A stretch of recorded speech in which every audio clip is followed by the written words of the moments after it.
ಎಲ್ರಿಗೂ. Hi Hi, ಸೋಶ್. Actually ಇವತ್ತು ನಾನು ದೀಪಿಕಾ ಅವ್ರದ್ದು ನಾನ್ ಮಾಡ್ತಾ ಇದ್ದೀನಿ. ನಿಮ್ಮಿಬ್ಬರಿಗೆ ಕ್ವಶನ್ ಅಂಡ್ ಆನ್ಸರ್ ಅಂತ ಇಟ್ಟಿದ್ದೀನಿ. Okay. ಯಾರು ಇಬ್ಬರಲ್ಲಿ ತುಂಬಾ ಅಂಡರ್ಸ್ಟ್ಯಾಂಡಿಂಗ್ ಅಲ್ಲಿ ಯಾರು ಅರ್ಥ ಮಾಡ್ಕೊಂಡಿದ್ದೀರಾ ಅದನ್ನ ನೋಡೋಣ ಅಂತ ಒಂದ್ ಸೈಡ್.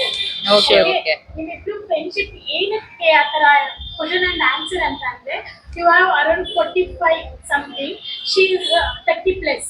ಓಕೆ, ಅದು ಏಜ್ ಡಿಫ್ರೆನ್ಸ್ ಇದೆಯಲ್ಲ, ಅದು ತುಂಬಾ ಥಿಂಕಿಂಗ್ ಲೆವೆಲ್ ಅದೆಲ್ಲ ತುಂಬಾ ಚೆನ್ನಾಗಿದೆ. ನಿಮ್ಮಿಬ್ರಿಗೂ ತುಂಬಾ ಇದಾಗಿದೆ. ಸೊ ಅದಕ್ಕೆ ಯಾವ ತರ ಅರ್ಥ ಮಾಡ್ಕೊಂಡಿದ್ದೀರಾ ಇಬ್ರು ಅಂತ ನನ್ಗೊಂದು ಕ್ವಶನ್ ಅಂಡ್ ಆನ್ಸರ್ ಇಟ್ಟಿದ್ದೀನಿ. Sure. Okay. Are you exciting? Yeah, very much. Deepika question, Lallu ಯಾಕೆ ನನಗೆ ದೊಡ್ಡ ಸಪೋರ್ಟ್ ಅಂತ. ಹೌದಾ? ಇದಕ್ಕೆ ನೀವು ಏನ್ ಆನ್ಸರ್ ಮಾಡ್ತೀರಾ? ಅದು ಅವಳು ದೊಡ್ಡತನ, ಅದು ನಾನು ಅಷ್ಟು ಸಪೋರ್ಟ್ ಮಾಡ್ತಾ ಇದ್ದೀನಿ ಅಂತ. ಅವಳಿಗೆ ಯಾಕಂಗೆ ಅನ್ನಿಸ್ತಾ ಗೊತ್ತಿಲ್ಲ. And she is very assertive in every decision. While taking decision she is very assertive.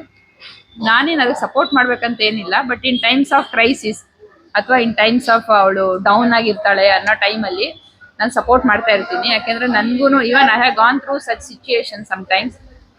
ಅಥವಾ ಬೇರೆಯವರು ನನ್ನ ಫ್ರೆಂಡ್ಸು ನನ್ನ ಸರ್ಕಲಲ್ಲಿ ಆ ಥರ ಸಿಚುಯೇಷನನ್ನು ಹೇಗೆ ಪಾಸ್ ಥ್ರೂ ಆಗಿರ್ತಾರೋ ಬೆಸ್ಟ್ ವರ್ಷನ್ ಏನಿರುತ್ತೆ ಅದನ್ನು ನಾನು ಯೂಸ್ ಟು ಗೈಡ್ ಹರ್.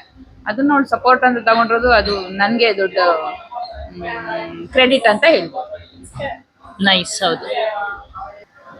ದೀಪಿಕಾ ಅವರೇ, ನಿಮಗೆ ಆಕ್ಚುಲಿ ಅವರು ಲಲ್ಲು ಅವ್ರು ಕೇಳಿರೋ ಪ್ರಶ್ನೆ, ನಾನು ದೀಪಿಕಾನ ಯಾಕೆ ಇಷ್ಟಪಡ್ತೇನೆ? Probably I am very positive ಅಂತ ಅನ್ಸುತ್ತೆ. ನಾನು ಎಲ್ಲಾದ್ರಲ್ಲೂ ತುಂಬಾ ಪಾಸಿಟಿವ್ ಆಗಿ ಯೋಚನೆ ಮಾಡ್ತಿರ್ತೀನಿ. ಈವನ್ ಎನಿ ನೆಗೆಟಿವ್ ಸಿಚುಯೇಷನ್ ಬಂದಾಗ್ಲೂ ಅದ್ರಲ್ಲಿ ಪಾಸಿಟಿವೇ ನೋಡ್ಬೇಕು ಅಂತ ಅನ್ಕೋತೀನಿ. ಪ್ರಾಬ್ಲಿ ಅದಕ್ಕೆ ಇರ್ಬೋದು. My right? Yes, yes. Super good. Super. Lallu ಅವರೇ, ನಾನು ಲಲ್ಲು ಇಂದ ಏನ್ ಕಲ್ತಿದ್ದಾರೆ, ಐ ಮೀನ್ ಅವ್ರು ನಿಮ್ಮಿಂದ ಏನ್ ಕಲ್ತಿದ್ದಾರೆ? ನೀವು ಡೈಲಿ ನೋಡ್ತೀರಲ್ಲ, ಸೊ ಹಾಗಾಗಿ ನಿಮ್ಗೆ ಗೊತ್ತಿರುತ್ತೆ ಅನ್ಕೊಂಡಿದ್ದೀನಿ. ಅವಳ ಆಂಗ್ಸೈಟಿನ ಅವಳು ಈಸಿಯಾಗಿ ಪಾಸ್ ಆಗೋದು ಕಲ್ತ್ಕೊಂಡಿದ್ದಾಳೆ. ಆಂಗ್ಸೈಟಿ ಯಾವಾಗಲೂ ಆಂಗ್ಸೈಟಿ ಇರುತ್ತೆ ಅಂತ ಅವಳು ಹೇಳ್ತಾ ಇರ್ತಿದ್ಲು.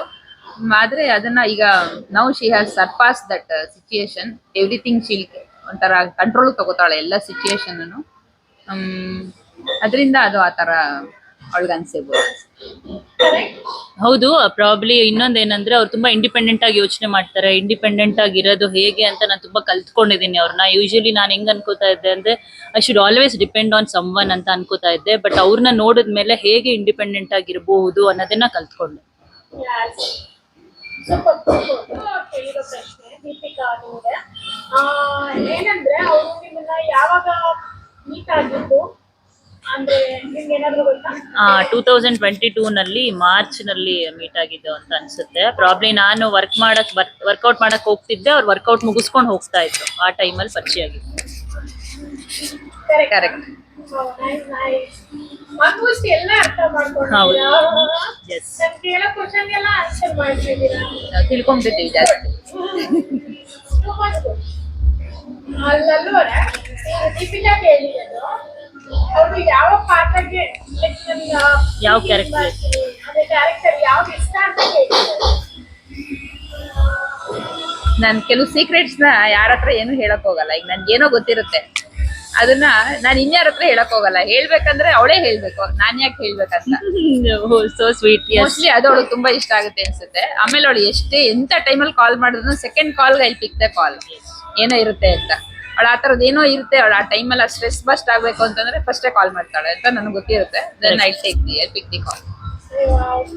ಹೌದು, 100% ನಿಜ. ಬಿಕಾಸ್ ಯೂಶಲಿ ಏನಾಗುತ್ತೆ ಅಂದ್ರೆ ಯಾವ ಸೀಕ್ರೆಟ್ಸ್ನ ಈಗ ನಾನು ಅವ್ರ ಜೊತೆ ಇಷ್ಟೊಂದು ಮಾತಾಡಿದ್ರು ನಾನು ಯಾವ್ದಾದ್ರು ಫ್ರೆಂಡ್ಸ್ ಹತ್ರ ಮೀಟ್ ಮಾಡಿದ್ರು ನಾನು ಹೇಳ್ಬಿಡ್ತೀನಿ. ಬಟ್ ಅದ್ರ ಅವ್ರ ಫ್ರೆಂಡ್ ಬಗ್ಗೆ ಅವ್ರು ಏನೂ ಹೇಳಲ್ಲ ನನ್ನ ಹತ್ರ, ಅವರೇ ಹೇಳಲಿ ಅಂತ ವೆಯ್ಟ್ ಮಾಡ್ತಾರೆ.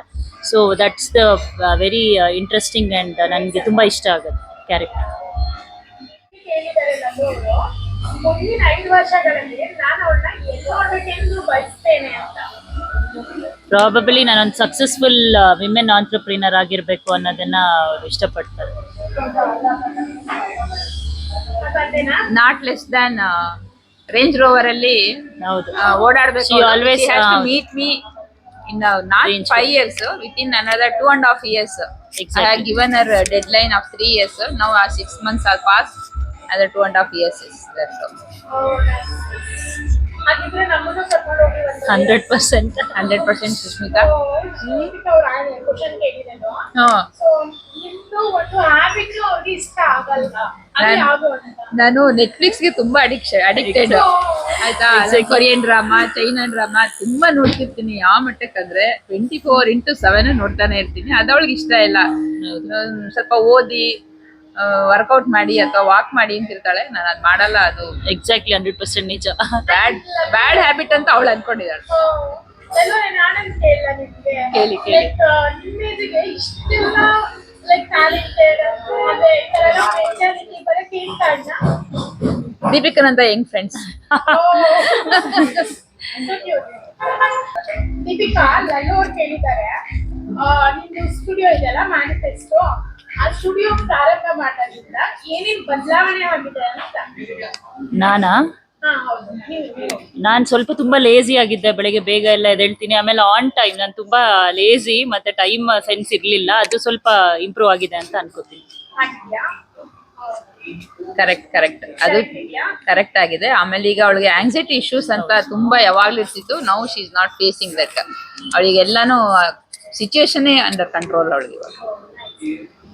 ಲಲ್ಲು ಅವ್ರೆ, ನಿಮ್ಗೆ ದೀಪಿಕಾ ಕೇಳಿರೋದೇನಂದ್ರೆ ನನ್ಗೆ ಯಾವ ಪಾತ್ರ ಅವ್ರಿಗೆ ತುಂಬಾ ಇಷ್ಟ ಆಗುತ್ತೆ ಅಂತ. ಅವಳು ಯಾವ ಸಿಚುವೇಶನ್ ಅಂಡರ್ ಒಂಥರ ಕಂಟ್ರೋಲ್, ಪ್ಯಾನಿಕ್ ಆಗಲ್ಲ.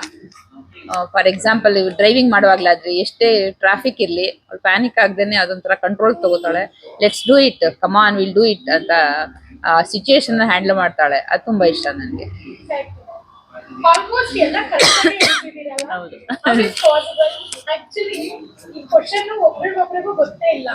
So it's good. ಅದಕ್ಕೋಸ್ಕರನೇ ನಾನು ಒಂದಿರ್ತಿ ವಿಡಿಯೋ ನೀವಿಬ್ರು ಅಂಡರ್ಸ್ಟ್ಯಾಂಡಿಂಗ್ ನಂಗೆ ತುಂಬಾ ಇಷ್ಟ ಆಯ್ತು. ಸೊ ಹಂಗಾಗಿ ಮೇಲ್ನೋಟಕ್ಕಿದ್ಯಾ ನಿಜವಾಗ್ಲೂ ಇದೆಯಾ ಅಂತ. ದೀಪಿಕಾ ಚಾನೆಲ್ ನಾನು ಇವತ್ತು ಒಂದಿನ ಬೈ ಮಾಡಿದ್ದೀನಿ. So I like you both. Thank you. Outside ಎಲ್ಲ ತುಂಬಾ ಚೆನ್ನಾಗಿರ್ತೀರಾ. ಸೊ ಅದಕ್ಕೆ ಹೇಗೆ kind of one more thing ಏನಂದ್ರೆ ಇವಾಗಿನ ಜನರೇಷನ್ ಅಲ್ಲಿ ಏಜ್ ಡಿಫರೆನ್ಸ್ ತುಂಬಾ ಮ್ಯಾಟರ್ ಆಗುತ್ತೆ. ಅದು ನಿಮ್ಮ ಮೈಂಡ್ ಸೆಟ್, ಅವ್ರ ಮೈಂಡ್ ಸೆಟ್ ಎಲ್ಲ. ಸೊ ಅದು ಹೆಂಗೆ ನಿಮ್ಗೆ ಕೇಪಬಲ್ ಇದೆ ಇಬ್ರಿಗೂ ಅನ್ನೋದಕ್ಕೋಸ್ಕರ ಈ ಕ್ವಶನ್ ಇಟ್ಟಿದೆ.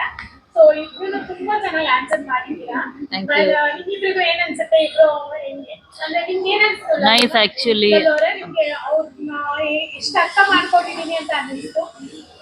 ಅದು ಕ್ಯಾಶುವಲ್ ಆಗಿದೀವಿ, ಅರ್ಥ ಮಾಡ್ಕೊಳಕ್ಕೆ ಅಂತ ಪ್ರಯತ್ನ ಮಾಡಿಲ್ಲ. ನಮ್ಗೆ ವೈಬ್ಸ್ ಮ್ಯಾಚ್ ಆಗಿದೆ ಅಂತ ಹೇಳ್ಬೋದು. ಅವಳಿಗೆ ಏನ್ ಅನ್ನಿಸ್ತಾ ಇದೆ ಅನ್ನೋದು ನಂಗೆ ಫಸ್ಟೇ ಅನ್ಸ್ಬಿಡು, ಗೊತ್ತಾಗ್ಬಿಡುತ್ತೆ ನನಗೆ. ಅಂಡ್ ಐ ವೇಟ್, ಅವಳೇ ಹೇಳೋ ತನಕ ನಾನು ವೇಟ್ ಮಾಡ್ತಾ ಇರ್ತೀನಿ. ಆಮೇಲೆ ಇವಾಗ ಅವರು ಯೂಟ್ಯೂಬ್ ಚಾನಲ್ ಕ್ರಿಯೇಟ್ ಮಾಡಿದಾರಲ್ಲ, ಸೊ ಅವರು ನಿಮ್ಗೆ ಏನ್ ಅನಿಸ್ತಿದೆ ಅದ್ರ ಬಗ್ಗೆ? ಚೆನ್ನಾಗಿದೆ, ಒಳ್ಳೇದಾಯ್ತು ಹೇಳಕ್ಕೆ. ಈಗ ಎಲ್ಲಾರ್ಗುನು ಫಿಟ್ನೆಸ್ ಅನ್ನೋದೇನು ಅಂತಂದ್ರೆ ಸುಮ್ಮನೆ ಟಿವಿನಲ್ಲಿ ನೋಡೋದು, ಸ್ಕ್ರೋಲ್ ಮಾಡಿ ನೋಡೋದು ಅಷ್ಟಲ್ಲೇ ಅನ್ಕೊಂಡಿರ್ತಾರೆ. ನಾವು ಆತರ ಫಿಟ್ನೆಸ್ ಅನ್ನೋದನ್ನ ನಾವು ಅಡಾಪ್ಟ್ ಮಾಡ್ಕೋಬಹುದು. ನಮ್ ಲೈಫು ಚೆನ್ನಾಗಿರುತ್ತೆ, ಮನೇನು ಚೆನ್ನಾಗಿ ಇಟ್ಕೋಬಹುದು ಅಂತ ಅವಳು ಹೇಳ್ತಾ ಇರೋದು ಮೋಸ್ಟ್ಲಿ ಎಲ್ಲರಿಗೂ ತಲುಪುತ್ತೆ ಅನ್ಸುತ್ತೆ. ಡೆಫಿನೆಟ್ಲಿ. ದೀಪಿಕಾ, ನಿಮಗೆ ಲಲ್ಲು ಅಂದ್ರೆ ಏಜ್ ಡಿಫ್ರೆನ್ಸ್ ಇದೆ, ಇವಾಗ ಮೀಟ್ ಆಗಿದ್ದೀರಾ ಅಂತ ಹೇಳಿದ್ರಿ ಅಲ್ವಾ, ಅವಾಗ ಏಜ್ ಡಿಫ್ರೆನ್ಸ್ ಇದೆ, ಇವರೆಲ್ಲ ಮ್ಯಾಚ್ ಆಗ್ತಾರ ನಮ್ಗೆ ಅಂತ ಆತರ ನಿಮ್ಗೆ ಯಾವತ್ತೂ ಅನ್ಸಿಲ್ಲ? ಇಲ್ಲ, ನನಗೆ ವೆರಿ ಇನಿಷಿಯಲಿ ನಾನು ಅವ್ರನ್ನ ಮೀಟ್ ಮಾಡ್ಬೇಕಿದ್ರೆ ಆಮೇಲೆ ಅವ್ರು ಮಾತಾಡ್ಬೇಕಿದ್ರೆ ಯೂಶಲಿ ಏನಾಗುತ್ತೆ ಅಂದ್ರೆ ನಾವು ವಯಸ್ಸಿಗೆ ತಕ್ಕಂಗೆ ಅಪ್ಡೇಟ್ ಆಗ್ತಾ ಇರಬೇಕು. ವಯಸ್ಸು ಅಷ್ಟೇ ಅಲ್ಲ, ಜೊತೆಗೆ ಆ ಜನರೇಷನ್ ತಕ್ಕಂಗೆ ಅಪ್ಡೇಟ್ ಆಗಬೇಕು. ಆಮೇಲೆ ಅವ್ರು ನನ್ನ ಜೊತೆ ಮಾತಾಡ್ತಿರೋದು ಯಾವಾಗೂ ನಂಗೆ ತುಂಬಾ ವೈಬ್ ಮ್ಯಾಚ್ ಆಗ್ತಿದೆ ಅಂತ ಅನ್ನಿಸ್ತು. ಈ ಏಜ್ ಗ್ಯಾಪ್ ಎಲ್ಲ ಇಟ್ಸ್ ಆಲ್ ಬುಲ್ಶಿಟ್. ಸಮ್ಟೈಮ್ಸ್ ಏನಾಗುತ್ತೆ ಅಂದ್ರೆ ನಮ್ಮ ಫ್ರೆಂಡ್ಸಿಗೆ ಇನ್ನೂ ಎವಾಲ್ವ್ ಆಗಿರಲ್ಲ, ಬಟ್ ಅವ್ರು ತುಂಬಾ ಅವ್ರ ವಯಸ್ಸಿಗೆ ತುಂಬಾ ಚೆನ್ನಾಗಿ ಅಪ್ ಟು ಡೇಟ್ ಆಗಿದ್ದಾರೆ ಅಂತ ಅನ್ನಿಸ್ತಿತ್ತು. ಸೊ ಹಾಗಾಗಿ ನಂಗೆ ಸಿಕ್ಕಾಪಟ್ಟೆ ವೈಬ್ ಮ್ಯಾಚ್ ಆಗ್ತಿತ್ತು. ಫ್ರೆಂಡ್ಶಿಪ್ಗೆಲ್ಲ ಏನ್ ಏಜ್ ಬೇಕಾಗಿಲ್ಲ, ಇಟ್ ಡಸಂಟ್ ಮ್ಯಾಟರ್ ಅಂತ ಅನ್ಸುತ್ತೆ ನನಗೆ. ಅಂಡ್ ಲಲ್ಲು, ನಿಮ್ಗೆ ದೀಪಿಕಾ ಬಗ್ಗೆ ಲೈಕ್ ಅವರು ಆತರ ಅಚೀವ್ ಮಾಡ್ಬೇಕು ಅಂತೆಲ್ಲ ಹೇಳಿದ್ರಿ ಅಲ್ವಾ, ನಿಮಗೆ ಅವ್ರು ಅಚೀವ್ ಮಾಡೇ ಮಾಡ್ತಾರೆ ಅಂತ ಏನ್ ಗ್ಯಾರಂಟಿ? ಅಂದ್ರೆ ಇವಾಗ ಮ್ಯಾನಿಫೆಸ್ಟ್ ಓಪನ್ ಮಾಡಿದ್ದಾರೆ, ಓಕೆ ಫೈನ್ ಆಯ್ತಾ, ನೆಕ್ಸ್ಟ್ ಆತರನು ಮಾಡ್ತಾರೆ ಅನ್ನೋದಕ್ಕೆ ಏನ್ ಗ್ಯಾರಂಟಿ ನಿಮಗೆ? ಏನು ಗೊತ್ತಾ ಸುಷ್ಮಿತಾ, ಎಲ್ಲರಿಗೂ ಆಸೆ ಇರುತ್ತೆ, ಡಿಸೈರ್ ಇರುತ್ತೆ. ಆ ಡಿಸೈರ್ ನ ರಿಯಲೈಸ್ ಮಾಡೋಷ್ಟು ಫೈರ್ ಇರ್ಬೇಕು ಒಳಗಡೆ. ಆ ಫೈರ್ ಇದ್ದಾಗ ಡ್ರೀಮ್ ಖಂಡಿತ ರಿಯಲೈಸ್ ಆಗುತ್ತೆ. ಆ ಫೈರ್ದು ಬೆಸ್ಟ್ ವರ್ಷನ್ ಇಸ್ ದೀಪಿಕಾ. ನಿಮ್ಗೆ ಅನ್ಸಿದೆ ಅವರು ತುಂಬಾ ಫೈರ್ ಅಂತ? 100%.